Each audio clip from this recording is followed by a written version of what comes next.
میں ابھی دیکھ رہا ہوں ماشاءاللہ ہر ایک کے چہرے پہ داڑھی سجی ہے، چاہے چھوٹی سجی ہے یا بڑی، لیکن داڑھی سجی ہوئی ہے۔ یہ میں اور آپ کس لیے رکھتے ہیں؟ رواج کے مطابق رکھتے ہیں یا اسلامی سماج کے مطابق رکھتے ہیں؟ دیکھیے میں نے آیت پڑھی کہ جو رسول اللہ کی اطاعت کرے گا وہ اللہ کی کرے گا۔ اب یہ جو ہے وہ کس کی اطاعت ہے؟ 1,24,000 کم و بیش انبیاء اللہ نے انسانوں کی بہتری کے لیے مبعوث فرمائے۔ 1,24,000 کم و بیش انبیاء میں سے ایک نبی بھی ایسا نہیں ہے جن کے چہرے پہ داڑھی نہ ہو۔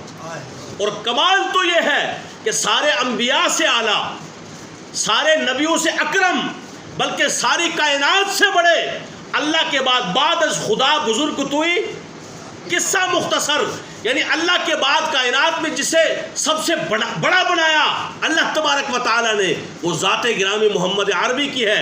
ہر فضیلت میں آپ کو اعلیٰ بنایا، یہاں تک کہ حسین و جمیل بڑے بنائے، اور آپ جیسا کسی کو نہیں بنایا۔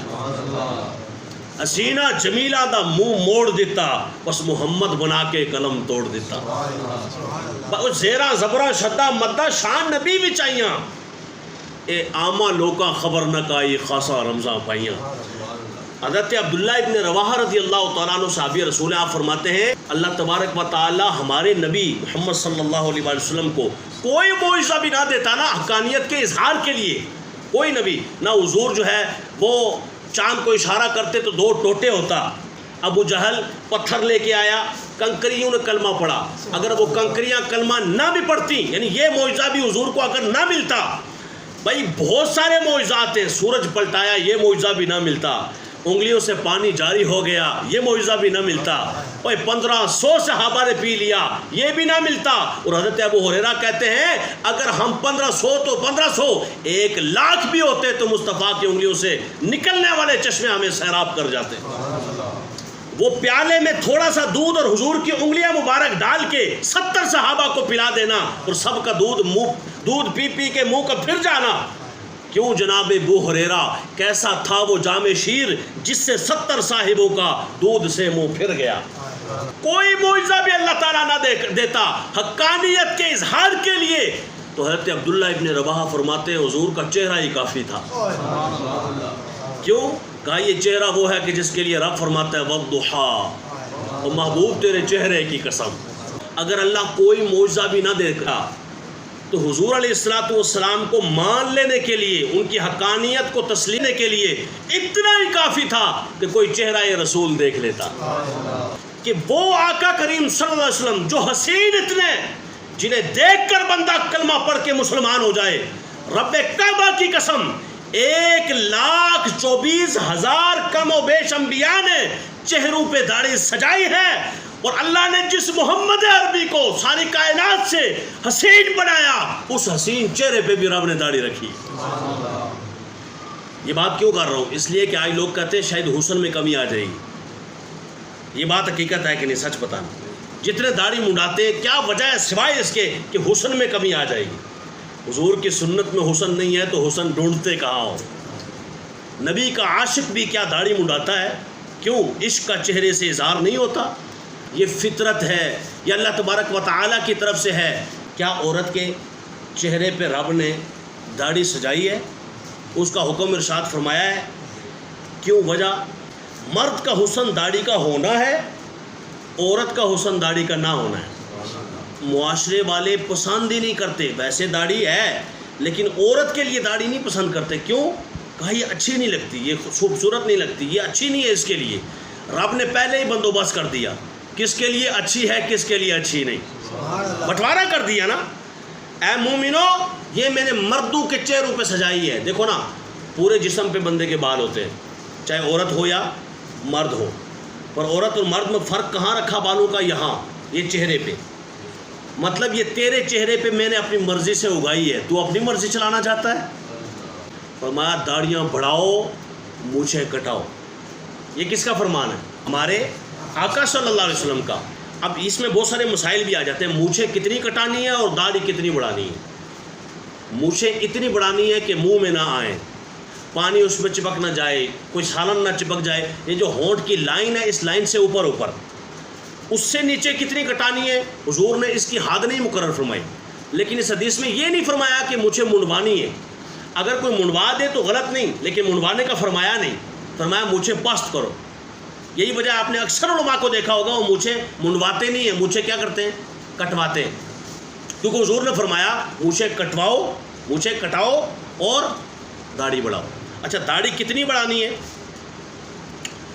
اب یہ بھی حدیث پاک سے ثابت ہوگا۔ ایک صحابی رضی اللہ تعالی عنہ کے بال مبارک تھوڑے بڑے ہو گئے اور پھیلے ہوئے تھے، حضور علیہ الصلوۃ والسلام نے ایسے ان کی داڑھی کو پکڑا، ایسے، اور اپنی مٹھ میں لیا ایسے، اور اس ایک مشت سے آگے جو تھی وہ کاٹ دی۔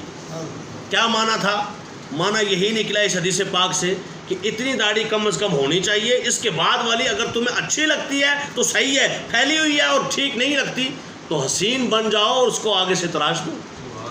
ایک اور صحابی رسول ہیں، ان کی داڑھی تھوڑی بڑی تھی اور پھیلی ہوئی تھی، یعنی ایک بال ادھر جا رہا ہے، اس طرح پھیلی ہوئی تھی۔ ظاہر حدیث تو یہ نا بڑھاؤ، تو انہوں نے شوق میں بڑھائی، تو حضرت ایک اور صحابی نے ان کی داڑھی کو پکڑا ایسے اور اپنی مشت میں ایک مٹھ داڑھی جو تھی اس کے زائد جتنے بال تھے وہ سارے کاٹ دی۔ یہ حدیثیں ایسی ہیں جو ہمیں بتاتی ہیں کہ مصطفیٰ کی سنت کیسی ہے۔ حضور کے صحابہ کون ہیں؟ الصحابی کا نجوم، حضور نے فرمایا میرے صحابہ ستاروں کی مانند ہیں۔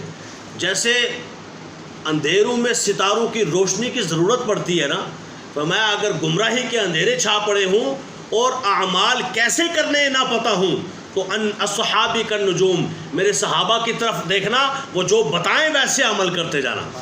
بِأَيِّهِمْ مُقْتَدَيْتُمْ اِهْتَدَيْتُمْ، جس صحابی کے پیچھے لگو گے، جس کی اتباع کرو گے تم ہدایت پا جاؤ گے، سیدھے راستے پہ آ جاؤ گے۔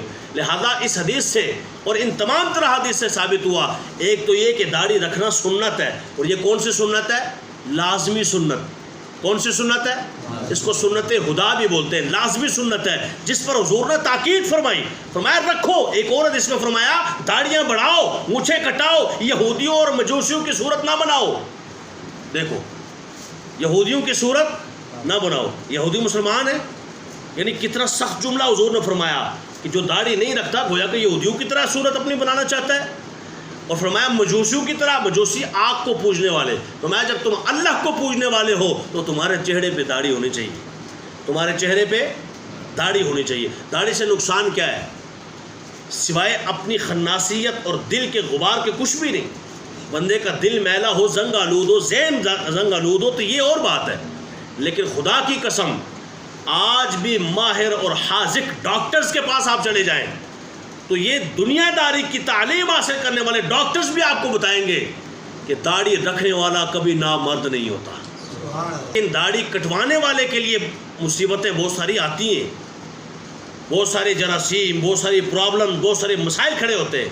اگرچہ ساری زندگی سگریٹ پینے والا وہ یہ کہتا ہے کہ جناب یہ سگریٹ کی ڈبی پہ جو لکھا ہوا ہے نا، یہ کینسر یہ ہو جائے گا وہ ہو جائے گا، جھوٹ بولتے ہیں۔ میری داڑھی چٹی ہوگی، میں نے تو کچھ نہیں ہویا۔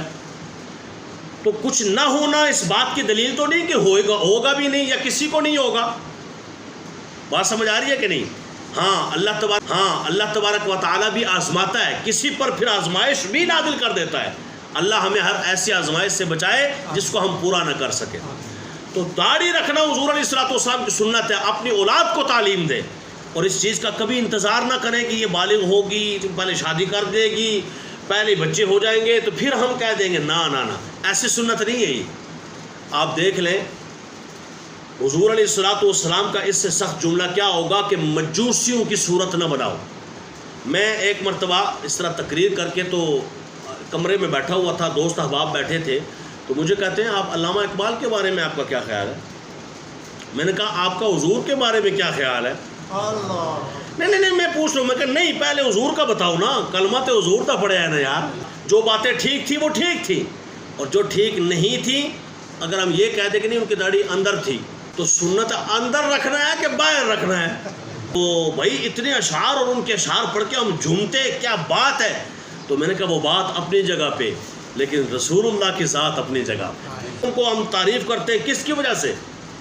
حضور کی وجہ سے۔ اور یہ داڑھی پر ہم اگر کہتے ہیں کہ یہ ٹھیک نہیں تھا تو یہ بھی حضور کی وجہ سے۔